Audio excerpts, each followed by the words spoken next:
ఏదేమైనా తెలంగాణలో ఈ మేడారం జాతరలో జరిగిన ఈ కోవా బన్ ఇష్యూ ఏదైతే ఉందో అది తెలుగు 2 రాష్ట్రాల్లోనూ బాగా ట్రెండింగ్‌గా మారింది.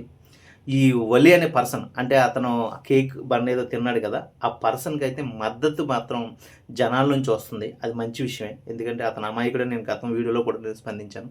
అయితే దీని మీద తెలంగాణలో ఏ గవర్నమెంట్ స్పందించలేదు గానీ ఆంధ్రప్రదేశ్‌లో పర్టిక్యులర్‌గా టీడీపీ ప్రభుత్వం అండ్ జనసేన 2 స్పందించాయి. లోకేష్ గారు అండ్ నాగబాబు గారు అతనికి మద్దతుగా అయితే నిలిచారు మరి.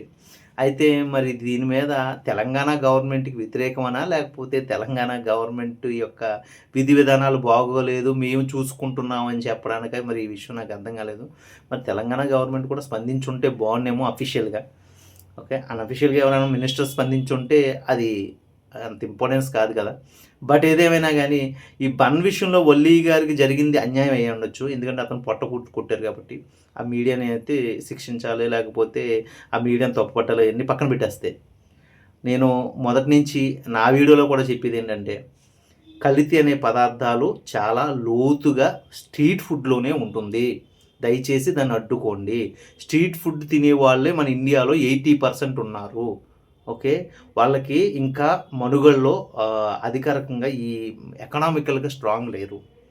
ఓకే. సో, స్ట్రీట్ ఫుడ్ కాడ మీరు కల్తీ అనే దాన్ని నివారించడానికి మీ అధికారులు సహాయం చేయండి. ఈరోజు టీడీపీ ప్రభుత్వం లేకపోతే జనసేన ప్రభుత్వం స్పందించడం కాదు. ఈ స్ట్రీట్ ఫుడ్ వల్ల చాలామంది ఈ పిల్లలు ఈ విటమిన్ లోపాలతోనూ లేకపోతే డెఫిషియన్సీ లోపాలతోనూ వాళ్ళు పెరుగుతున్నారు. రేపొద్దున క్యాన్సర్ బారిన పడడం లేకపోతే 30 ఇయర్స్ తర్వాత వాళ్ళ లోపాల బాడీతో తయారవుతుంది. దయచేసి దాన్ని అడ్డుకునే ప్రయత్నం అయితే మీరు చేస్తే బావుంటుంది. ఇది కూడా మీరు స్పందిస్తే బావుంటుందనేసి 2 రాష్ట్రాల్లో ఉన్న గవర్నమెంట్స్ నేనైతే అర్జిస్తున్నాను.